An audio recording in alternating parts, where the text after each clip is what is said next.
అందరికీ నమస్కారం. సెప్టెంబర్ 18న పౌర్ణమి రెండవ చంద్రగ్రహణం ఉంది. మరి ఈ చంద్రగ్రహణం రోజున మనం ఎలాంటి జాగ్రత్తలు తీసుకోవాలి? ఈ చంద్రగ్రహణం ఎప్పటి నుంచి ఎప్పటి వరకు ఉంది? ఆ రోజే మనం తీసుకోవాల్సిన జాగ్రత్తలు ఇప్పుడు చూద్దాం. భాద్రపద మాసంలో పౌర్ణమి చంద్రుడు ఉండటం వల్ల ఈ పౌర్ణమిని భాద్రపద పౌర్ణమి అంటారు. అసలు ఈ చంద్రగ్రహణం అంటే ఏంటో తెలుసుకుందాం.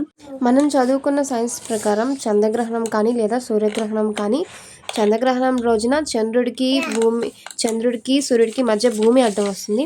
లేదా సూర్యగ్రహణం రోజున సూర్యుడికి చంద్రుడికి మధ్య భూమి అడ్డం వస్తుంది.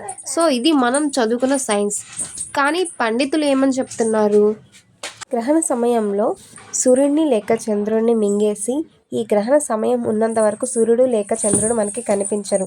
తర్వాత టైం సూర్యుడిని లేదా చంద్రుడిని వదిలేస్తారని మన పండితులు చెప్తున్నారు. ఇందులో ఏది నిజం ఏది అబద్ధం అనేది మనకి తెలీదు. కానీ మనం ఇద్దరు చెప్పింది నమ్మాలి. ఇక గ్రహణం టైమింగ్స్కి వస్తే గ్రహణం 2024 సెప్టెంబర్ 18 6:21 నుంచి 10:07 వరకు పూర్తి వ్యవధి కాలం 4 గంటల 5 నిమిషాల వరకు ఉంటుంది. ఇక గర్భిణీ స్త్రీలు జాగ్రత్త వహించాలి, బయటకు రాకూడదు. ఇంకా నెక్స్ట్ డే గురువారం శివుని ఆలయానికి వెళ్ళి శివుని దర్శనం చేసుకోవటం, వీలైన వారు శివునికి జలాభిషేకం చేయించుకోవటం చాలా మంచిది. ఎందుకంటే కొన్ని రాశుల మీద గ్రహణ ప్రభావం పడుతుంది. ఇక ఆ రాశులు ఏంటో మనం తెలుసుకుందాం.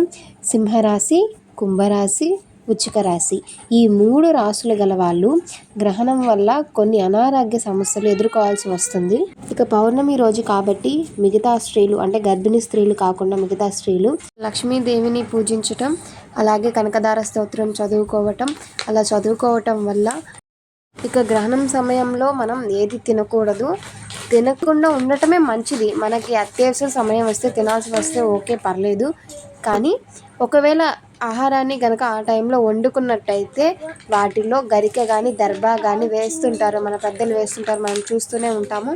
ఇక గ్రహణం విడిచిన తర్వాత ఇల్లు శుభ్రం చేసుకోవటం. ఎందుకంటే మన భారతదేశంలో మరీ అంత ఎక్కువగా అయితే ఏం లేదు, గ్రహణం చాలా తక్కువగానే ఉంది.